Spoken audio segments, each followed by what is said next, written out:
സ്തോത്ര പ്രാവശ്യം കൂടെ ദൈവത്തിൻ്റെ സന്നിൽ അഭിപ്രായം കർത്താവ് ഇവിടെയാക്കാനായിട്ട് ഞാൻ നന്ദി പറയുന്നു. ദൈവം നടത്തിയ എല്ലാ വിധങ്ങൾക്കായിട്ടും നന്ദിയോടുകൂടി ദൈവത്തിൻ്റെ സന്നിലായിരിക്കുന്നു. നമ്മൾ കഴിഞ്ഞ ദിവസങ്ങളൊക്കെ വചനങ്ങൾ കേട്ടു. കഴിഞ്ഞ വെള്ളിയാഴ്ച കേട്ട വചനം നമുക്ക് ഓർമ്മയുണ്ടോ? കഴിഞ്ഞ വെള്ളിയാഴ്ച നമ്മളോട് സംസാരിച്ച വചനം സദൃശ്യവാക്യം എന്നാണ് നമ്മളോട് സംസാരിച്ച് നിൻ്റെ അഹങ്കാരത്തെക്കുറിച്ചും ആ നീളത്തെക്കുറിച്ചുള്ള കാര്യങ്ങളൊക്കെ നമ്മൾ കേട്ടു. എന്നെയും അത് വളരെ ചിന്തിപ്പിച്ച് ഞാൻ ചിന്തിക്കുകയായിരുന്നു, എത്രമാത്രം ആ കാര്യത്തിനകത്തൊക്കെ നമ്മളിവിടെ വന്ന് പറയുന്നുവെങ്കിലും ആ കാര്യത്തിനകത്ത് എത്രമാത്രം മാനസാന്തരം നമ്മുടെ ജീവിതത്തിൽ ഉണ്ടായിട്ടുണ്ടെന്നുള്ളത് നമ്മളെ തന്നെ ഒന്ന് പരിശോധിക്കേണ്ട ആവശ്യമായിരിക്കുന്നു. കാരണം നമ്മൾ വചനമൊക്കെ കേൾക്കുമ്പം തീർച്ചയായിട്ടും നമ്മൾ കേൾക്കുന്ന ലാഭത്തിൽ നമുക്ക് പെട്ടെന്ന് കാര്യങ്ങൾ നമ്മുടെ ഹൃദയത്തോടൊപ്പം തുടർന്നും നമ്മളായിരിക്കുന്നിടത്തൊക്കെ എത്രമാത്രം അത് നമുക്ക് പ്രയോജനമായി തീരുന്നുവെന്ന് നമ്മളെ തന്നെ പരിശോധിക്കേണ്ടതായിരിക്കുന്നു. അതുപോലെ തന്നെ കഴിഞ്ഞ ചൊവ്വാഴ്ചയും നമ്മൾ ദൈവത്തിൻ്റെ വചനത്തിൽ നിന്ന് കേട്ടു. വളരെ ശക്തമായിട്ട് തന്നെയാണ് ദൈവത്തിൻ്റെ വചനം നമ്മളോട് ഓരോ പ്രാവശ്യവും ഇടപെടുകയും നമ്മളോട് സംസാരിക്കുകയൊക്കെ ചെയ്യുന്നത്. അതിനായിട്ട് ഞാൻ ദൈവത്തോട് നന്ദി പറയുന്നു. നമ്മൾ കഴിഞ്ഞ ആഴ്ച സംസാരിച്ച വാക്യത്തിൽ ഒരു ചില വാക്യങ്ങൾ എന്നെ വളരെ ചിന്തിപ്പിച്ച ഒരു കാര്യമായിരുന്നു. യോശുവയുടെ പുസ്തകം 24 അതിൻ്റെ 13-14. നിങ്ങൾ പ്രയത്നം ചെയ്യാത്ത ദേശവും നിങ്ങൾ പണിയാത്ത പട്ടണങ്ങളും ഞാൻ നിങ്ങൾക്ക് തന്നു. നിങ്ങൾ അവയിൽ പാർക്കുന്നു. നിങ്ങൾ നട്ടിട്ടില്ലാത്ത മുന്തിരിത്തോട്ടങ്ങളും ഒലിവ് തോട്ടങ്ങളും നിങ്ങൾക്ക് അനുഭവമായിരിക്കുന്നു. ആകയാൽ നിങ്ങൾ യഹോവയെ ഭയപ്പെട്ട് അവനെ പരമാർത്ഥതയോടും വിശ്വസ്തതയും കൂടെ സേവിക്കുവിൻ. ഞാൻ വളരെ എന്നെ ചിന്തിപ്പിച്ച ഒരു കാര്യമായിരുന്നു. നിങ്ങൾ നോക്കുമ്പോൾ നമുക്കറിയാം, അതിൻ്റെ മുമ്പോട്ടും പുറകോട്ടൊക്കെ നമുക്ക് എല്ലാവർക്കും അറിയാം. പക്ഷേ ഇതെന്നെ വളരെ ചിന്തിപ്പിച്ച ഒരു കാര്യമെന്ന് വെച്ച് കഴിഞ്ഞാൽ, ഞാൻ അതിനകത്ത് കണ്ട ആവർത്തന പുസ്തകത്തിനകത്ത് ചില കാര്യങ്ങളിലൂടെ അതിനെ ടച്ച് ചെയ്ത് എൻ്റെ ഹൃദയത്തിൽ വന്ന ചില കാര്യങ്ങൾ. ആവർത്തന പുസ്തകം 6-ാം അധ്യായം നമുക്കെല്ലാവർക്കും അറിയാവുന്നതാണ് എന്താണ് എഴുതിയിരിക്കുന്നതെന്നും. അവിടുന്ന് വിടുതൽ കൊടുത്ത് അതിൽ വിടുവിച്ച് കൊണ്ടുവന്നതിന് ശേഷം അവരോട് കൊടുത്ത ഒരു നിയമമായിട്ട് തന്നെ, ഒരു കൽപ്പനയായിട്ട് തന്നെ കൊടുത്തിരിക്കുന്ന ചില കാര്യങ്ങളാണ് പറഞ്ഞിരിക്കുന്നത്. അപ്പം അതിൻ്റെ ഒത്തിരി കാര്യങ്ങൾ പറഞ്ഞിട്ടുണ്ട്. അതിൻ്റെ പൂർണ്ണ രൂപം എല്ലാവർക്കും അറിയാം എന്താണ്. അതിന് ശരിക്കും ഒത്തിരി പ്രാവശ്യം നമ്മൾ അതിൽ നിന്നൊക്കെ കേട്ടിട്ടുണ്ട്. ഞാൻ വലിയൊരു മെസ്സേജിന് വേണ്ടിയല്ല ഞാൻ തീർച്ചയായിട്ടും ഇവിടെ നിൽക്കുന്നത്. ഞാൻ ദൈവനോട് ഇടപെട്ട ചില കാര്യങ്ങൾ ഞാൻ ഇതൊക്കെ പറയുമ്പോഴും നമ്മൾ വചനം കേൾക്കുമ്പോഴും ദൈവത്തിൻ്റെ വചനം നമ്മളോട് ഇടപെടുമ്പോഴൊക്കെയും തീർച്ചയായിട്ടും എന്നെ ചിന്തിപ്പിച്ച ഒരു കാര്യം, അതിനകത്ത് യോശുവയുടെ പുസ്തകത്തിനകത്ത് പറഞ്ഞ ഒരു കാര്യം, നിങ്ങൾ പ്രയത്നം ചെയ്തിട്ടില്ലാത്ത ദേശവും നിങ്ങൾ പണിയാത്ത പട്ടണങ്ങളും ഞാൻ നിങ്ങൾക്ക് തന്നു. നിങ്ങൾ അവയിൽ പാർക്കുന്നു. നിങ്ങൾ നട്ടിട്ടില്ലാത്ത മുന്തിരിത്തോട്ടങ്ങളും ഒലിവ് തോട്ടങ്ങളും നിങ്ങൾക്ക് അനുഭവമായിരിക്കുന്നു. ഞാൻ ചിന്തിച്ച ഒരു കാര്യം, നമ്മുടെ കർത്താവിൻ്റെ രക്ഷയെക്കുറിച്ചാണ് ഞാൻ പെട്ടെന്ന് എൻ്റെ ഹൃദയത്തിൽ ചിന്ത പറയും. ഞാൻ വളരെ അധികം ഇരുന്ന് ചിന്തിച്ച ഒരു കാര്യമായിരുന്നു. കാരണം നമ്മുടെ ജീവിതത്തിനകത്ത് നമ്മളിപ്പോൾ ഈ അനുഭവിച്ചുകൊണ്ടിരിക്കുന്ന കാര്യങ്ങളും അല്ലെങ്കിൽ നമുക്ക് കിട്ടിക്കൊണ്ടിരിക്കുന്ന വചനങ്ങളും നമ്മൾ എവിടെയായിരുന്നു എന്നുള്ളൊരു കാര്യം എന്നെ ചിന്തിപ്പിക്കുകയായിരുന്നു. നമ്മളായിരുന്നിടത്തു നിന്ന്, അല്ലെങ്കിൽ ഇതൊന്നും നമ്മൾ യോഗ്യരാണോ എന്ന് ചോദിച്ചു കഴിഞ്ഞാൽ ഒന്നിനും യോഗ്യരല്ല. നമ്മളിന്ന് അനുഭവിക്കുന്ന പല കാര്യങ്ങളും, അല്ലേ, നമ്മുടെ ഭൗതിക കാര്യങ്ങൾ തന്നെ നമ്മൾക്ക് എടുക്കാം. ഭൗതിക കാര്യങ്ങളായാലും നമ്മുടെ ആത്മീയ കാര്യങ്ങളാണെങ്കിലും നമ്മൾ ഇപ്പോൾ ഈ അനുഭവിച്ചുകൊണ്ടിരിക്കുന്നതൊക്കെ ശരിക്കും ഇതിന് നമ്മൾ യോഗ്യരാണോ? ഞാനതെന്നെ വളരെ വളരെ എൻ്റെ ഹൃദയത്തോട് ഇടപെട്ട് വളരെ ടച്ച് ചെയ്ത ഒരു കാര്യമായിരുന്നു.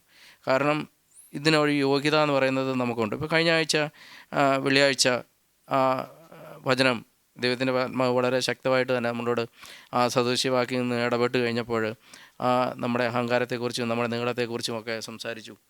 ഇനി കഴിഞ്ഞ ആഴ്ചകളെല്ലാം ഈ കാര്യങ്ങളൊക്കെ നമുക്ക് തരുന്നതെന്ന് വെച്ച് കഴിഞ്ഞാൽ, ഇത് നമുക്കൊരു ഫ്രീ ആയിട്ട് നമ്മളൊരു എന്തുകൊണ്ട് ഇപ്പോൾ പറഞ്ഞു കഴിഞ്ഞാൽ ഒരു മുടക്കം ഇല്ലാതെ നമുക്ക് ധാരാളമായിട്ട് പരിശുദ്ധാത്മാവിനാൽ സൗജന്യമായിട്ട് ലഭിക്കുന്ന വചനങ്ങളാണ്.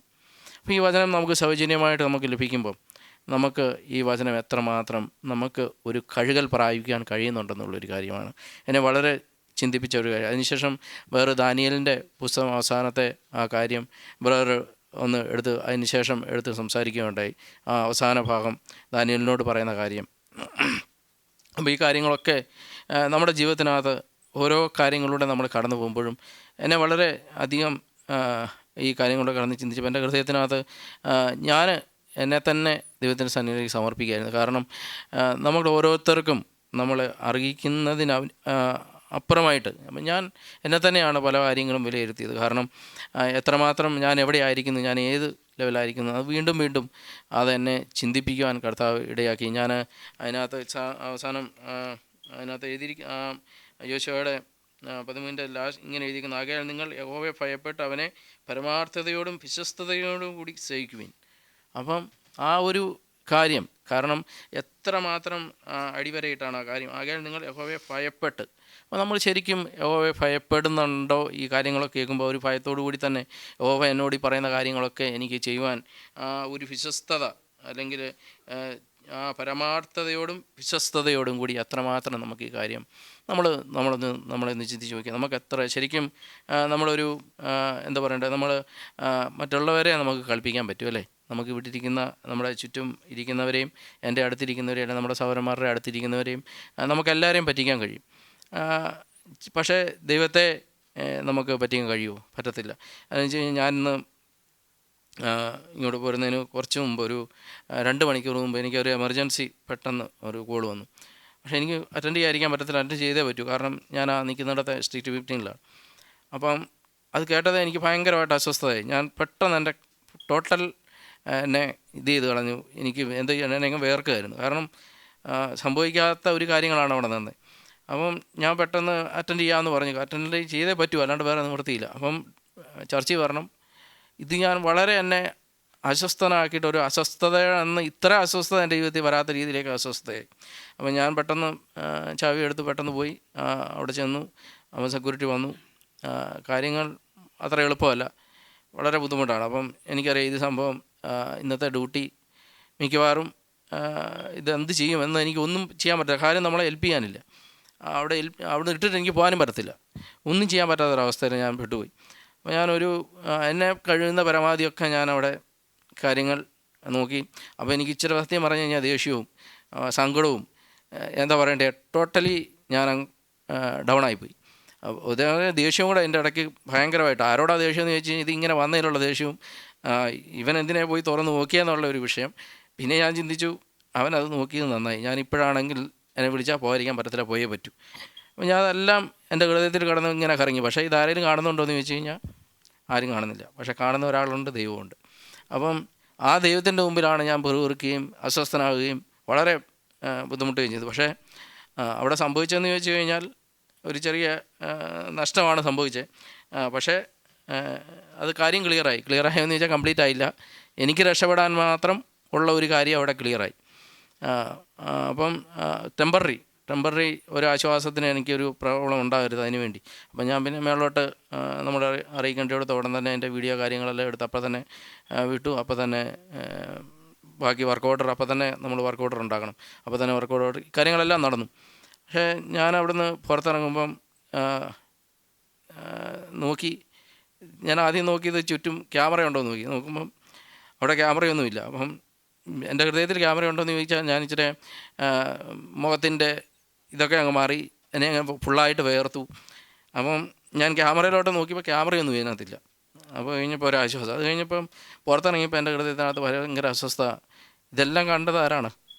കർത്താവാണ്. കർത്താവിൻ്റെ മുമ്പിലാണ് ആയിരുന്നത്. പക്ഷേ ഇങ്ങനെയുള്ള സാഹചര്യങ്ങൾ ഞാനതാണ് ഇതെടുത്ത് വീണ്ടും ഈ ശരിക്കും ദൈവത്തിൻ്റെ വചനം വായിക്കുകയും കാര്യങ്ങളൊക്കെ ചെയ്തുകൊണ്ടിരുന്ന സമയത്താണ് ഈ കോൾ വരുന്നത്. അപ്പോൾ നമ്മളവിടെ വളരെ പതറിപ്പോകുന്നൊരവസ്ഥ.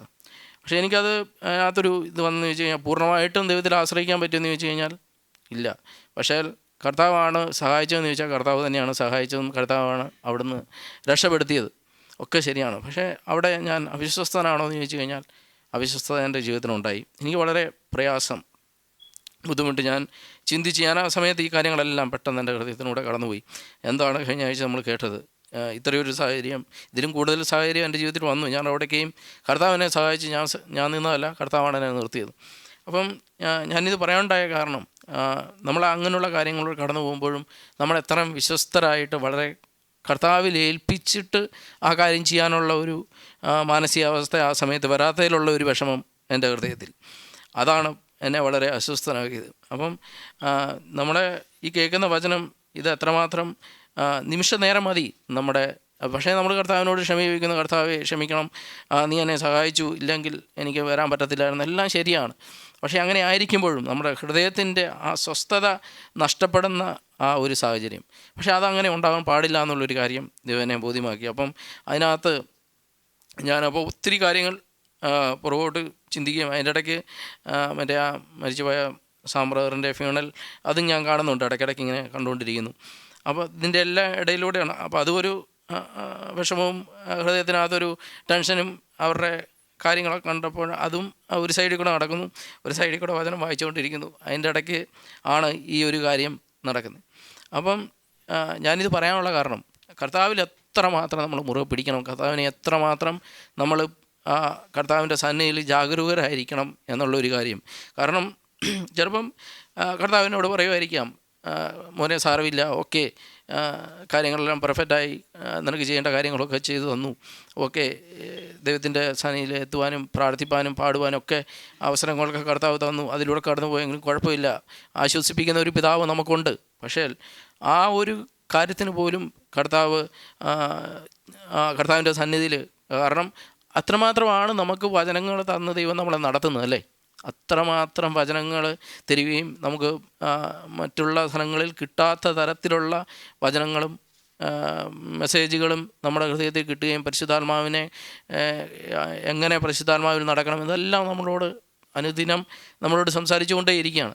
അപ്പോഴാണ് ഈ ഇങ്ങനെയുള്ള കാര്യങ്ങളിലൂടെ കടന്നു പോകുമ്പം എത്രമാത്രം കർത്താവിൻ്റെ കൃപയും ദയയും കരുണയൊക്കെ വേണമെന്നുള്ളൊരു കാര്യം എന്നെ വളരെയധികം ചിന്തിപ്പിച്ചു. ഞാനത് ആണ് ദൈവത്തിൻ്റെ സന്നിധിയിൽ പൂർണ്ണമായിട്ട് വെക്കുന്നത്. അതുപോലെ തന്നെ അതിൻ്റെ ഈ ആവർത്തന പുസ്തകം 7-ാമത്തെ അധ്യായത്തിൽ പിന്നെ ചില വാക്യങ്ങൾ ഞാൻ വായിക്കാം. അതിൻ്റെ 6, 7, 8 ഒന്ന് വായിക്കാൻ പറ്റുമോ? ഓക്കെ. നിന്റെ ദൈവമായ യഹോവയ്ക്ക് നീ ഒരു വിശുദ്ധ ജനമാകുന്നു. ഭൂതലത്തിലുള്ള സകല ജാതികളിലും വെച്ച് നിന്നെ തനിക്ക് സ്വന്തം ജനമാക്കിയിരിക്കേണ്ടതിന് നിന്റെ ദൈവമായ യഹോവ തിരഞ്ഞെടുത്തിരിക്കുന്നു. നിങ്ങൾ സംഖ്യയിൽ സകല ജാതികളെക്കാളും പെരുപ്പമുള്ളവരാകൊണ്ടല്ല യഹോവ നിങ്ങളെ പ്രിയപ്പെട്ട് തിരഞ്ഞെടുത്തത്. നിങ്ങൾ സകല ജാതികളെക്കാളും കുറഞ്ഞവരല്ലോ ആയിരുന്നത്. യഹോവ നിങ്ങളെ സ്നേഹിക്കുന്നത് കൊണ്ട് നിങ്ങളുടെ പിതാക്കന്മാരോട് താൻ ചെയ്ത സത്യം പാലിക്കേണ്ടതുകൊണ്ടും അത്ര യഹോവ നിങ്ങളെ ബലമുള്ള കയ്യാൽ പുറപ്പെടുവിച്ച് അടിമ വീടായ മിസ്രൈമിലെ രാജാവായ ഫറവോൻ്റെ കയ്യിൽ നിന്നും വീണ്ടെടുത്തത്. ഓക്കെ, മതി. ഇത് നമ്മൾ വായിക്കുമ്പം വളരെ എന്താണ് പറയുന്നത്, നമ്മൾക്കറിയാവുന്ന വാക്യങ്ങളും നമ്മൾ കേട്ടിട്ടുള്ള വാക്യം ഇത് തന്നെ വളരെ വളരെ ചിന്തിപ്പിക്കുകയും മാനസാന്തരത്തിനും കർത്താവിൻ്റെ സന്നിധിയിൽ താഴുവാനും കർത്താവ് ഈ വാക്യം എന്നെ ഈ വചനം ഞാനിത് 6 അധ്യായം വായിച്ചു. അതിന് ശേഷം 7 കടന്നു വന്നപ്പോഴാണ് ഈ ഒരു വാക്യം എന്നെ വളരെയധികം ചിന്തിപ്പിച്ചൊരു വാക്യങ്ങളായിരുന്നു. കാരണം നിൻ്റെ ദൈവമായ യഹോവയ്ക്ക് നീ ഒരു വിശുദ്ധ ജനം ആകുന്നു. ഭൂതലത്തിലുള്ള സകല ജാതികളെയും വെച്ച് നിനക്ക് തനിക്ക് സ്വന്തമായിരിക്കേണ്ടതിന് നിൻ്റെ ദൈവമായ യഹോവ തിരഞ്ഞെടുത്തിരിക്കുന്നു. അതായത് ദൈവം നമ്മളെ ആ തിരഞ്ഞെടുത്തിരിക്കുന്ന ഒരു കാര്യം. അതിനുശേഷം നിങ്ങൾ സംഖ്യയിൽ സകല ജാതികളെക്കാരും പെരുപ്പമുള്ളവരാകൊണ്ടല്ല യഹോവ നിങ്ങളെ പ്രിയപ്പെട്ട് തിരഞ്ഞെടുത്തത്. നിങ്ങൾ സകല ജാതികളെക്കാളും കുറഞ്ഞവരല്ലോ ആയിരുന്നത്. യഹോവ നിങ്ങളെ സ്നേഹിക്കുന്നതുകൊണ്ടും നിങ്ങളുടെ പിതാക്കന്മാരോട് താൻ ചെയ്ത സത്യം പാലിക്കുന്നതുകൊണ്ടും അത്രേ യഹോവ നിങ്ങളെ ബലമുള്ള കയ്യാൽ പുറപ്പെടുവിച്ച് അടിമ വീടായ മിസ്രൈമിലെ രാജാവായ ഫറവോൻ്റെ കയ്യിൽ നിന്ന് വീണ്ടെടുത്തത്. അപ്പം ഞാനിത് വളരെ ഇത് സംസാരിക്കണമെന്ന് വിചാരിച്ചിട്ടോ അല്ലെങ്കിൽ ആ രീതിയിൽ എടുത്ത വാക്യങ്ങളല്ല. ഞാൻ ഇത് കഴിഞ്ഞതിന് ശേഷവും ഞാനൊരു 11 മണിക്ക് ശേഷമാണ് വീണ്ടും എനിക്കൊന്ന് 11-11:15 ആയി ഞാൻ വീണ്ടും റൂമിൽ തിരിച്ചു വരും. അതിനുശേഷം ഞാൻ ആ ബൈബിൾ അങ്ങനെ തന്നെ നൂർത്ത് വെച്ചിട്ട് തന്നെ ഞാൻ പോയത്. അപ്പം അത് വീണ്ടും വന്നിരുന്ന് ഇത് വായിച്ചു കഴിഞ്ഞപ്പോൾ ഞാൻ വളരെ വീണ്ടും എനിക്ക് വളരെ ദുഃഖമായിട്ട് തോന്നി. കാരണം ദൈവം കാണിച്ച ഒരു വചനമായിരുന്നു. കാരണം ഞാൻ നോക്കിയപ്പം നമ്മളിതിനൊന്നും ഒരു എന്താ പറയേണ്ടത്, അങ്ങനെയാണ് എന്നോട് ചിന്തിച്ചത്. കാരണം നമ്മളിങ്ങനെ കൂടി വരുന്നു, നമ്മൾ ചെറിയൊരു അംശമായിട്ട് തന്നെ വിട്ടിരിക്കും. ഞാൻ ഇങ്ങനെ ചിന്തിച്ചു, സുൻബേറില്ല, നമ്മൾ സഹോദരങ്ങളാരും ഇല്ല, അല്ലെങ്കിൽ എൻ്റെ ബ്രദറില്ല, ജെറീഷ് ബ്രദർ പോയി, അപ്പോൾ വളരെ ചുരുക്കമായിട്ടൊക്കെയാണ് ഇവിടെ ഇരിക്കുന്നത്. അപ്പം അല്ലെങ്കിൽ നമ്മളിവിടെ മൊത്തത്തിലേ ഉള്ളവർ തന്നെ വളരെ ചുരുക്കമാണ് എല്ലാവരും ഇരിക്കുമ്പോൾ തന്നെയും. അപ്പോൾ എന്നെ വളരെ ചിന്തിപ്പിച്ചൊരു കാര്യം, നമ്മളെ ഈ ഒരു ചെറിയ കൂട്ടമായിട്ട് ഇവിടെ തിരഞ്ഞെടുത്തിരിക്കുന്നത് നമ്മുടെ യോഗ്യത കൊണ്ടോ അല്ലെങ്കിൽ നമ്മുടെ കുലമഹിമ കൊണ്ടോ അല്ലെങ്കിൽ നമ്മുടെ പഠിത്തം കൊണ്ടോ ഒന്നും അല്ല. കർത്താവ് നമ്മളെ എത്രമാത്രം പ്രിയപ്പെടുന്നു, കർത്താവ് നമ്മളെ എത്രമാത്രം സ്നേഹിക്കുന്നു എന്നുള്ള ഒരു കാര്യം. കാരണം ഞാൻ ആ അടിമ വീടെന്ന് ഉദ്ദേശിച്ചപ്പോൾ ഞാനിങ്ങനെ ചിന്തിച്ചു, നമ്മളും ഒരു അടിമത്തത്തിൻ്റെ ഭാഗമായിരുന്നു അല്ലേ മുൻപേ, ഈ ലോകത്തിൻ്റെ അടിമത്തത്തിൽ അല്ലെങ്കിൽ ഈ ലോകപ്രകാരം ജാതികളായിട്ട് തന്നെയാണ് നമ്മൾ വരുന്നത്. ഇതിനൊന്നും ഒരു അവകാശികളായിരുന്നില്ല. അപ്പം നമ്മളോട് പ്രിയം തോന്നിയിട്ടാണ് കർത്താവ് നമ്മളെ കർത്താവിൻ്റെ സന്നിധിയിലേക്ക് വിളിക്കുകയും നമ്മളെ കർത്താവിന് ഇഷ്ടം തോന്നി പല സ്ഥലങ്ങളിലായിരുന്ന അല്ലെങ്കിൽ പല അപ്പന്മാരുടെ മക്കളായിട്ട് ജനിച്ചവരും അല്ലെങ്കിൽ പല വിധ സ്വഭാവങ്ങളോട് ജനിച്ചവരായിരിക്കാം, പല സ്ഥലങ്ങളിൽ ജനിച്ചവരായിരിക്കാം, ഭാഷകളിൽ വ്യത്യാസമുണ്ടായിരിക്കാം. പക്ഷേ അവിടെയൊക്കെ വ്യത്യസ്തമായിരുന്നപ്പോഴും കർത്താവിന് നമ്മളോട് ഒരു സ്നേഹം, ഒരു കരുണ ഒക്കെ തോന്നിയിട്ട് ഇപ്പോൾ ഖത്തറിൽ നമ്മളിവിടെ ആയിരിക്കുന്നു, ഇവിടെ നമ്മളെ ആക്കിയിരിക്കുന്നത്, അതിനൊക്കെ കർത്താവിന് ഒരു ഉദ്ദേശവും ഒരു പർപ്പസും നമ്മളോടുണ്ട്. അപ്പോൾ ആ ഒരു സ്നേഹം എത്രമാത്രം ഉണ്ടെന്നുള്ളൊരു കാര്യം എന്നെ വളരെ ചിന്തിപ്പിച്ചൊരു കാര്യമായിരുന്നു. കൊണ്ടല്ല നിങ്ങളെ പ്രിയപ്പെട്ട് തിരഞ്ഞെടുത്തത് എന്ന് വെച്ച് കഴിഞ്ഞാൽ നിങ്ങൾ മറ്റുള്ളവരെക്കാട്ടിലും പെരുപ്പമുള്ളവരായതുകൊണ്ടല്ല, അതിനുശേഷം സകല ജാതികളെക്കാട്ടും കുറഞ്ഞവരല്ലോ ആയിരുന്നു. അപ്പം അതിനുശേഷം യഹോവ നിങ്ങളെ സ്നേഹിക്കുന്നത് കൊണ്ടും നിങ്ങളുടെ, അതായത് യഹോവ നമ്മളെ സ്നേഹിക്കുന്നു എന്നുള്ളൊരു കാര്യം അല്ലേ. നമ്മളിതിനു മുമ്പൊക്കെ ആഴ്ചകളിലൊക്കെ കേട്ടു കർത്താവ് എത്രമാത്രം നമ്മളെ സ്നേഹിക്കുന്നുണ്ട്, നമ്മളെ കരുതുന്നുണ്ട്, എത്രമാത്രമാണ് കർത്താവിൻ്റെ സ്നേഹം നമ്മളോടുള്ളതെന്നൊക്കെ നമ്മളോട് ദൈവത്തിൻ്റെ വചനത്തിൽ നിന്നൊക്കെ ദൈവം നമ്മളോട് സംസാരിച്ചുകൊണ്ടിരിക്കുന്നു. അപ്പം ശരിക്കും ആ ഒരു സ്നേഹം നമ്മൾ വാസ്തവമായിട്ടും നമ്മളത് രുചിച്ചറിയുന്നുണ്ടോ? ആ രുചിച്ചറിയുന്നതിനനുസരിച്ച് നമുക്ക് ആ സ്നേഹം നമ്മുടെ പിതാവിന് കൊടുക്കാൻ കഴിയുന്നുണ്ടോ?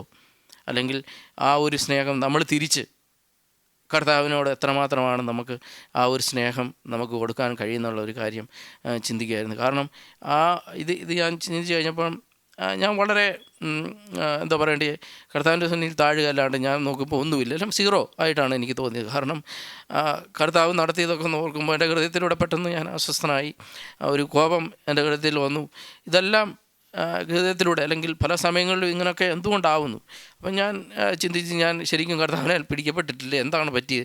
വളരെ അസ്വസ്ഥനായി. പെട്ടെന്നാണ് ഞാനതൊരു കാര്യം മനസ്സിലാക്കിയത്, കർത്താവിനെ സ്നേഹിക്കുന്നത് കൊണ്ടാണ് പെട്ടെന്ന് അത് കർത്താവിനെ പരിശുദ്ധാത്മാവ് ഓർപ്പിക്കുകയും കർത്താവിൻ്റെ താഴുകയും ഞാൻ പെട്ടെന്ന് അങ്ങ് സൈലൻ്റ് ആവുകയും, ആരും ഇതൊന്നും കാണുന്നില്ല. പക്ഷേ ഞാനൊരു റൂമിലായിരിക്കുന്നു, ആ റൂമിൽ വേറെ ആരുമില്ല, അവിടെ രണ്ടുപേരേ ഉള്ളൂ. ഒന്ന് ഞാനിങ്ങനെ ചിന്തിച്ചു, ഒന്ന് കർത്താവ് കാണുന്നു, ഒന്ന് ഞാൻ അവിടെ നിൽക്കുന്നു, ഇത് കർത്താവിൻ്റെ സന്നിധിയിലായിരിക്കുന്നു. അപ്പം ഈ ഒരു സാഹചര്യത്തോട് കടന്നു പോകുമ്പം നമ്മുടെ ഹൃദയത്തിൽ ആ ഒരു അസ്വസ്ഥത ഉണ്ടാകുമ്പോൾ തന്നെ കർത്താവിന് അത് കാണിച്ചു തരുവാൻ കർത്താവിന് സഹായിച്ചു എന്നുള്ളൊരു കാര്യം പരിശുദ്ധാത്മാവ് അപ്പോൾ തന്നെ എന്നോട് ഇടപെട്ട്, നീ എന്തിനാണ് അസ്വസ്ഥനാകുന്നത്, നീ എന്തിനാണ് ഭാരപ്പെടുന്നത്? അപ്പോൾ ഞാൻ ഇതുകൂടെ ചിന്തിച്ചു, മറ്റേ ഹാബേലിൻ്റെയും കായിൻ്റെ കാര്യങ്ങളൊക്കെ ഇങ്ങനെ ചിന്തിച്ചു, നീ എന്തുകൊണ്ടാണ് നിൻ്റെ ഹൃദയം ഇത്ര പെട്ടെന്ന് അസ്വസ്ഥനാകാനുള്ള കാരണം? അപ്പം ആ ഒരു സ്വസ്ഥതയില്ലായ്മയിൽ പറ്റിയെന്ന് വെച്ച് കഴിഞ്ഞാൽ ഇത് കേട്ടപ്പോൾ തന്നെ എൻ്റെ സ്വസ്ഥത നഷ്ടപ്പെട്ടു, മീറ്റിംഗ് വരാൻ പറ്റത്തില്ല എന്നുള്ളൊരു ചിന്ത എൻ്റെ ഹൃദയത്തിൽ തന്നെ അപ്പോൾ തന്നെ ഉടലെടുത്തു. ഇതെല്ലാം പോയി, ഇന്നത്തെ ദിവസം പോയി എന്നുള്ളൊരു ചിന്തയിലാണ് നമ്മൾ വരുന്നത്. അപ്പം പക്ഷേ അവിടെ ഒന്നും എന്താ പറയണ്ടേ, ആ ദൈവത്തിൻ്റെ വചനത്തിന് മുമ്പിലാണ് ഇരിക്കുന്നത്, പ്രാർത്ഥനയുടെ മുമ്പിലാണ് ഇരിക്കുന്നതൊക്കെ ആണെങ്കിൽ തന്നെയും പെട്ടെന്ന് ഡൗൺ ആയി പോകുന്നൊരവസ്ഥ എൻ്റെ ജീവിതത്തിൽ കണ്ടു. അപ്പം അതിനുശേഷം കർത്താവ് എന്നെ വളരെ ബലപ്പെടുത്തിയ വചനങ്ങളായിരുന്നു ഇതൊക്കെയും. ഓരോന്നും എന്നെ ദൈവം കാണിച്ചു തരികയും ബലപ്പെടുത്തുകയൊക്കെ ചെയ്തു. ഞാനിത് നിങ്ങളെ കാണിക്കുന്നത് അസ്വസ്ഥരാകാൻ വേണ്ടിയല്ല, പക്ഷേ നമ്മളോട് കരുണ കാണിക്കുന്ന ഒരു പിതാവ് നമുക്കുണ്ടെന്നുള്ളൊരു കാര്യം നമ്മൾ മനസ്സിലാക്കണം. ആ പിതാവിൻ്റെ സന്നിധിയിൽ നമ്മുടെ ഹൃദയം എത്രമാത്രം സ്വസ്ഥതയിലായിരിക്കണം. ഈ വചനമൊക്കെ ആയിരിക്കുമ്പോഴും നമ്മളെ സംബന്ധിച്ചിടത്തോളം എൻ്റെ ജോബിൻ്റെ ഒരു ലെവലിലാണ് പോകുന്നത്. അപ്പം ഇനിയിപ്പോൾ അത് കഴിഞ്ഞ ശേഷം ഞാൻ ഇങ്ങോട്ട് ഇറങ്ങുന്നതിന് ഡ്രസ്സ് ചെയ്തുകൊണ്ടിരിക്കുന്ന സമയത്ത് ഒരു കോൾ വീണ്ടും വന്നു. അപ്പോൾ ഞാൻ വീണ്ടും ചിന്തിച്ചു, എന്തുകൊണ്ടാണ് ഇങ്ങനെ വരുന്നത്? അതും എമർജൻസിയാണ്, അവിടെയും നമ്മൾ ചെന്നേ പറ്റൂ. പക്ഷേ എനിക്ക് പോകേണ്ട കാര്യമില്ലാത്തതുകൊണ്ട് ഞാനത് തിരിച്ചു വിട്ടു, വേറെ നമ്പർ കൊടുത്ത് അങ്ങനെ വിട്ടു. അപ്പം ഞാൻ കണ്ട ഒരു കാര്യം, വീണ്ടും ഈ കോൾ വന്നപ്പം അസ്വസ്ഥനായെന്ന് ചോദിച്ചു കഴിഞ്ഞാൽ അപ്പോൾ എനിക്ക് അസ്വസ്ഥത വന്നില്ല. കാരണം കോൾ വേറെ അടുത്തു നിന്നാണ് വരുന്നത്, പക്ഷേ നമ്മൾ അറ്റൻഡ് ചെയ്യാതിരിക്കാൻ പറ്റത്തില്ല, അറ്റൻഡ് ചെയ്തേ പറ്റൂ. ഒരു പക്ഷേ മേളിൽ നിന്ന് വിളിച്ചു കഴിഞ്ഞാൽ പോകേണ്ടിയും വരും. പക്ഷേ ഞാൻ അസ്വസ്ഥനായില്ല. അതുകൂടെ ഇതിൻ്റെ കൂടെ ഒരു എക്സാമ്പിളാണ്. കാരണം എന്നാന്ന് വെച്ച് കഴിഞ്ഞാൽ അപ്പം ദൈവം എന്നെ ഒരു കോൺഫിഡൻസ് ഒന്നും ഇല്ല. കർത്താവാണ് ഇന്നത്തെ ദിവസം നമുക്ക് തന്നിരിക്കുന്ന, കർത്താവിൻ്റെ സന്നിധിയിലാണ് നിൽക്കാൻ പോകുന്നത്, കർത്താവാണ് നമ്മളെ നിർത്തുന്നത് ഒക്കെയുള്ള ഒരു ബലം. അത് ലുലുവിൻ്റെ ഒരു വേറെ നിന്നാണ്, പെട്ടെന്ന് എമർജൻസി അത് ചെന്നേ പറ്റുള്ളൂ.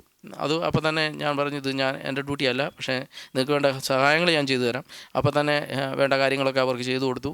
ഇങ്ങനെ കാര്യങ്ങൾ ചെയ്യാൻ പറയും. അപ്പോൾ അവരടുത്ത ആളെ വിളിച്ച് കോൺടാക്ട് ചെയ്ത് ആ കാര്യങ്ങൾ ക്ലിയറായി കാണുമെന്ന് ഞാൻ വിശ്വസിക്കുന്നു. അപ്പം അതിന് വീണ്ടും കോളുകൾ വന്നിരുന്നു. അപ്പോൾ ഞാനിത് പറഞ്ഞതിൻ്റെ ഒരു കാര്യം, കർത്താവിൻ്റെ 2 കാര്യവും എനിക്ക് കാണാൻ കഴിഞ്ഞു. ഒന്ന്, അസ്വസ്ഥതയിലൂടെ കടന്നു പോകാനും അതേ സമയത്ത് തന്നെ കർത്താവ് വീണ്ടും റീസ്റ്റോർ ചെയ്യുന്ന ഒരു കാര്യം. കാരണം കർത്താവിൻ്റെ വചനം സംസാരിക്കുന്ന ഒരു കാര്യം, പരിശുദ്ധാത്മാവ് ഇടപെട്ട ഒരു കാര്യം. പക്ഷേ ഇതൊന്നും നടന്നില്ലായിരുന്നെങ്കിലോ ഞാൻ എന്തായി തീർന്നതിനും, ഞാൻ പാവത്തിൽ തന്നെ ആയിരുന്നതിനും, ഒരു പക്ഷേ ഞാൻ സഹോദരനെ വിളിച്ച് പറഞ്ഞതിനും ഞാൻ വരത്തില്ലെന്ന് കൂടെ പറഞ്ഞതിനും, ഇന്ന് സഹോദരൻ ഞാൻ ഓൺലൈനിലാണ്, വരത്തില്ല എന്ന് ആ അവസ്ഥയിലേക്ക് പോവും. അപ്പം സംഭവിക്കാം. കാരണം അത്രമാത്രം ഞാൻ ഇതിനെ സീരിയസ് ആയിട്ടാണ് എടുക്കുന്നത്. ഈ വചനത്തെയും ഈ വചനത്തിൽ പറയുന്ന ഓരോ കാര്യങ്ങളെയും എൻ്റെ ജീവിതത്തിലൂടെ കടന്നു പോകുമ്പം ഞാൻ അത്ര സീരിയസ് ആയിട്ട് തന്നെയാണ് എടുക്കുന്നത്. കാരണം ഇതാണ് എൻ്റെ ജീവൻ, ഇതാണ് എന്നെ മുന്നോട്ട് നടത്തുന്നത്, ഇതെൻ്റെ ആഹാരം, സർവ്വതും ഇതാണ്. ഇതില്ലാതെ എൻ്റെ ജീവിതത്തിൽ മുന്നോട്ട് പോകാൻ കഴിയുമെന്ന് ചോദിച്ചാൽ ഇല്ല. പക്ഷേ ഇങ്ങനെയുള്ള പ്രതികൂലങ്ങളും പ്രതിസന്ധികളും കടന്നു വരുമ്പോൾ, പ്രത്യേകിച്ച് ഇന്നത്തെ ഒരു ദിവസത്തെക്കുറിച്ച് ഞാൻ ചിന്തിച്ചപ്പം, ഇങ്ങനെ കോളുകൾ വന്നപ്പം അസ്വസ്ഥനായി പോവും. കാരണം ദൈവമാണ് നമ്മളെ നടത്തുന്നത്. അതിൻ്റെ ഇടയിൽ ഒരു തടസ്സങ്ങൾ വരുന്നത്. പക്ഷേ കർത്താവ് സർവ്വതും നന്മയ്ക്കായിട്ട് തന്നെ ചെയ്യുന്നു. ഞാനിത് എൻ്റെ ഒരു നടന്ന ഒരു ഇതായിട്ട് ഞാൻ പറയാൻ കാരണം, നമ്മളെ എത്രമാത്രം കർത്താവിൻ്റെ സന്നിധിയിൽ കർത്താവ് നമ്മളെ വിളിച്ചിരിക്കുന്നത്, നമ്മളെ ചുരുക്കമായിട്ട് വിളിച്ചിരിക്കുന്നു. കർത്താവിൻ്റെ സ്നേഹം, കർത്താവിൻ്റെ കരുണ, അല്ലെങ്കിൽ എത്രമാത്രമാണ് കർത്താവ് നമ്മളെ കരുതുന്നത്. ഇപ്പം ആവർത്തന പുസ്തകം 6 നമ്മൾ നോക്കുമ്പം അവർക്ക് കൊടുത്ത നിയമങ്ങൾ, അവരോട് പറയുന്ന കാര്യങ്ങൾ എങ്ങനെ ആയിരിക്കണം, നിങ്ങൾ എവിടെ നിന്നാണ് കടന്നു, ആ കാര്യങ്ങളെല്ലാം എന്നെ ഞാൻ ഇന്ന് വായിച്ച കാര്യങ്ങളാണ്, ശേഷം വായിച്ച കാര്യങ്ങളാണ്, ഞാൻ പോയിട്ട് റിട്ടേൺ വന്നതിന് ശേഷം വായിച്ച കാര്യങ്ങളാണ്. വീണ്ടും അതെന്നോട് ദൈവം ഇടപെട്ട കാര്യങ്ങളാണ്. അപ്പം ഞാൻ വീണ്ടും ദൈവത്തിൻ്റെ സന്നിധിയിൽ താഴുകയും കർത്താവിൻ്റെ സന്നിധിയിൽ പൂർണ്ണമായിട്ടും എന്നെ ദൈവത്തിൻ്റെ സന്നിധിയിൽ സമർപ്പിക്കുന്നു. കാരണം നമ്മൾ ഓരോരുത്തരെയും ദൈവം തിരഞ്ഞെടുത്തിരിക്കുന്ന ഓരോ ഉദ്ദേശമുണ്ട്. ഇവിടെ ഖത്തറിലാക്കിയിരിക്കുന്നതിന് ഉദ്ദേശമുണ്ട്, ഇവിടെ ചെറിയൊരു കൂട്ടമായിട്ടാക്കിയിരിക്കുന്നതിന് ഒരു ഉദ്ദേശമുണ്ട്. ഇതെല്ലാം ദൈവത്തിന് നമ്മളെക്കുറിച്ച് ഓരോ പദ്ധതികളുണ്ട്. ഇതെല്ലാം നമ്മൾ തിരിച്ചറിയണം. നമ്മുടെ അനുഭവത്തിലൂടെ നമ്മൾ കടന്നു പോകുമ്പോഴും, നമ്മുടെ ദൈവത്തിന് സന്നിധി നിൽക്കുമ്പോഴും ഇതിനെല്ലാം വിലയുള്ളതാണെന്ന്. കാരണം ഇതൊന്നും നിസ്സാരമായ കാര്യങ്ങളല്ല. കഴിഞ്ഞ ദിവസം സിനുവേർ നമ്മളോട് സംസാരിച്ചപ്പോൾ സഹോദരൻ ഒരു അടിവരയിട്ട് പറഞ്ഞ ഒരു കാര്യമുണ്ട്. ഈ ദൈവത്തിൻ്റെ വചനം എന്ന് പറയുന്നത് ഒരു കളിത്തമാശയുള്ള കാര്യങ്ങളല്ല, അത് സീരിയസ് ആണ്. കാരണം നമ്മൾ പറയേണ്ട കാര്യങ്ങൾ ദൈവത്തിൻ്റെ സന്നിധിയിൽ പറയുമ്പം അത് വളരെ സൂക്ഷിച്ച് നമ്മൾ സംസാരിക്കണം, സൂക്ഷിച്ച് പറയണം. കാരണം ആരുടെ മുമ്പിലാണ് നമ്മൾ ദഹിപ്പിക്കുന്ന അഗ്നി, അല്ലെങ്കിൽ അത്രമാത്രം ഈ ലോകത്തെയും ഈ ലോകത്തിൻ്റെ സഹചരാചരങ്ങളെയും നയിക്കുന്ന ഒരു കർത്താവാണ് നമ്മുടെ പിതാവ്. ആ പിതാവിൻ്റെ സന്നിധിയിൽ നമ്മൾ നിന്ന് സംസാരിക്കുന്ന ഓരോ കാര്യങ്ങൾക്കും നമ്മൾ മറുപടി കൊടുക്കണം. അതുകൊണ്ടാണ് ദാനിയേലിനോട് പറഞ്ഞപ്പോൾ, ഞാൻ ഇന്ന് വീണ്ടും ഇവിടെ വന്നിരുന്നപ്പോൾ വീണ്ടും അത് ഒന്നുകൂടെ ഒന്ന് വായിച്ച് നോക്കി. ദാനിയേലിൻ്റെ പുസ്തകത്തിൽ അതിൻ്റെ 12 അന്ന് സുനുബർ എടുത്ത് ഒന്നുകൂടെ വായിക്കുക. ഞാനത് വളരെ നമ്മൾ ഒത്തിരി പ്രാവശ്യം കേട്ടിട്ടുണ്ട്. നമുക്കറിയാം, ഈ ചില സമയങ്ങളിൽ ഈ ഫ്യൂണൽ ടൈമിലൊക്കെ നമ്മൾ ഈ അവരെ വായിക്കുന്നത് നമ്മൾ കേട്ടിട്ടുണ്ട്. ഈ 12ാം അധ്യായത്തിൻ്റെ കാര്യങ്ങൾ നീയും പോയി മടങ്ങി വരിക എന്നൊക്കെ പറഞ്ഞിട്ട് വായിക്കുന്നൊരു കാര്യമാണ്. അതിനകത്ത് 2ാമത്തെ വാക്യം 12:2, നിലത്തിലെ പൊടിയിൽ നിദ്ര കൊള്ളുന്നവരിൽ പലരും ചിലർ നിത്യജീവനായും ചിലർ രജ്ഞയ്ക്കും നിത്യനിന്ദയ്ക്കുമായും ഉണരും. നമ്മൾ ഏത് കൂട്ടത്തിലുള്ളവരാണെന്നുള്ളൊരു കാര്യം നമ്മളെ തന്നെ ഒന്ന് ചിന്തിക്കേണ്ടിയിരിക്കുന്നു. കാരണം നമ്മുടെയും ആ ഒരു ലെവൽ നമ്മളും കടന്നു പോകേണ്ടവരാണ്. അപ്പം തീർച്ചയായിട്ടും നമ്മൾ കർത്താവ് സന്നിധിയിൽ തലയുയർത്തി നിൽക്കണമെങ്കിൽ ആ പൂർണ്ണമായിട്ടും കർത്താവിൻ്റെ സന്നിധിയിൽ. എന്നാൽ ബുദ്ധിമാന്മാർ ആകാശ മണ്ഡലത്തിൻ്റെ പ്രഭ പോലെയും പലരെയും നീതിയിലേക്ക് തിരിക്കുന്നവർ നക്ഷത്രങ്ങളെപ്പോലെയും എന്നും എന്നേക്കും പ്രകാശിക്കും. അതെ, നമ്മൾ തീർച്ചയായിട്ടും കർത്താവ് നമ്മളെക്കുറിച്ച് ആഗ്രഹിക്കുന്നത് അങ്ങനെയാണ്. ആ ഓരോ ദിവസം കഴിയുന്തോറും ആ തേജസ്സിന്മേൽ തേജസ് പ്രാപിച്ചവരായിട്ട് നമ്മുടെ ഹൃദയങ്ങളിൽ കർത്താവിൻ്റെ രക്തത്താൽ തളിക്കപ്പെട്ടവരും നിർമ്മലരുമായിട്ടും എപ്പോഴും ഇരിപ്പാൻ നോക്കണം. ഈ കേൾക്കുന്ന വചനമൊക്കെയും നമ്മുടെ ജീവിതത്തിൻ്റെ ഓരോ മേഖലകളിലും അത് അങ്ങനെ തന്നെ ആയിത്തീരണം. നമ്മൾ മാത്രമല്ല, നമ്മുടെ കുടുംബത്തിലും നമ്മുടെ പൈതങ്ങളുടെ മേലും വരും തലമുറകളുടെ മേലും അത് പൂർണ്ണമായിട്ടും അങ്ങനെ തന്നെ ആയി തീരുവാൻ തക്കണം കർത്താവ് സഹായിക്കേണ്ടതിന് എന്നെ തന്നെ സമർപ്പിക്കുന്നു. എനിക്കറിയാം ഇത് വലിയൊരു മെസ്സേജാണോ എന്ന് ചോദിച്ചു കഴിഞ്ഞാൽ വലിയൊരു മെസ്സേജൊന്നുമല്ല. പക്ഷേ എന്നോട് ദൈവം സംസാരിച്ചു. ഞാൻ ചിന്തിച്ചതല്ല ഞാനിങ്ങനെ പറയണമെന്നോ അല്ലെങ്കിൽ ഈ രീതിയിൽ പോകണമെന്നുള്ള രീതിയിലുള്ള മെസ്സേജുകളൊന്നും അല്ല ഞാൻ ചിന്തിച്ചതും എടുത്തതായ കാര്യങ്ങൾ ഇതല്ല. പക്ഷേ ഇന്ന് നടന്ന ചില കാര്യങ്ങളോടുള്ള ബന്ധത്തിൽ ഇങ്ങനെ ആയി തീർന്നു എന്നുള്ള ഒരു കാര്യമാണ് ഇന്ന് രാവിലെ ചില ഈ കടന്നുപോയ സാഹചര്യങ്ങളിലൊക്കെ കർത്താവ് സംസാരിച്ചു. അതിനോടുള്ള ബന്ധത്തിന് മാത്രം ഞാൻ പറഞ്ഞതാണ്. കാരണം എൻ്റെ ജീവിതത്തിലൂടെ കടന്നു പോകുന്ന അവസ്ഥകളൊക്കെയും കർത്താവിൻ്റെ സന്നിധിയിൽ ബലത്തോടെ നിൽപ്പാൻ നമ്മളെ ഓരോരുത്തരെയും ഞാൻ ചിന്തിക്കുന്നത് നമ്മളൊക്കെ ഓരോരുത്തരും പല ജോലി സാഹചര്യങ്ങളിലൂടെ കടന്നു പോകുന്നവരാണ് അല്ലേ. നമ്മൾ ഓരോരുത്തരും വിവിധ തലങ്ങളിലൂടെ കടന്നു പോകുന്നവരാണ്. അപ്പോൾ തീർച്ചയായിട്ടും നമ്മളവിടെയൊക്കെ എത്രമാത്രം വിശ്വസ്തരാണ്, അവിശ്വസ്തരായിട്ടിരിക്കുന്നു. ചില കാര്യങ്ങളൊക്കെ ഈ കഴിഞ്ഞ ആഴ്ചകളിലൊക്കെയും ചില കാര്യങ്ങളൊക്കെ കടന്നുപോയി. പ്രത്യേകം ഞാനിങ്ങനെ ചിന്തിക്കുന്ന കമ്പനിയുടെ പല വിഷയങ്ങളും അവിടെ ഒരു സൈഡിൽ കൂടെ നടക്കുന്നു. അതിൻ്റെ ഇടയ്ക്ക് ഒരു സൈഡിൽ കൂടെ ആളുകളെ കുറയ്ക്കാനുള്ള പരിപാടി അവിടെ എവിടെയാണ് ആർക്ക് ഒരു അവരുടെ സിമന്തി അല്ലാതെ അല്ലെങ്കിൽ അവർക്ക് പ്രിയമല്ലാത്തവരെ അവരെല്ലാവരും ഓരോരുത്തരായിട്ട് അവരിങ്ങനെ ലിസ്റ്റിൽപ്പെടുത്തിക്കൊണ്ടിരിക്കുകയാണ്. അപ്പം നമ്മുടെ ഭാഗങ്ങളിലൊക്കെ എല്ലാവരും അവരെ കഴിയുന്നിടത്തോളം എന്ത് പറഞ്ഞാലും എന്തും ചെയ്യാൻ തയ്യാറായിട്ടാണ് മുമ്പോട്ട് പോയിക്കൊണ്ടിരിക്കുന്നത്. കാരണം പോകുന്ന അവസ്ഥ അതാണ്. അപ്പം ഞാൻ ചിന്തിച്ച് കർത്താവേ, നമ്മുടെയും അവസ്ഥ ഇതിലൂടെ കടന്നു പോകുമ്പോൾ എത്രമാത്രം എനിക്കിത് എൻ്റെ കർത്താവിൽ ആശ്രയിക്കാൻ കഴിയും. ഞാൻ കമ്പനിയിൽ ആണോ ആശ്രയിക്കുന്നത് അല്ലെങ്കിൽ GWC എന്ന് പറഞ്ഞ ഒരു സ്ഥാപനത്തിലാണോ എൻ്റെ ആശ്രയം നിൽക്കുന്നത്, അതോ കർത്താവിലാണോ?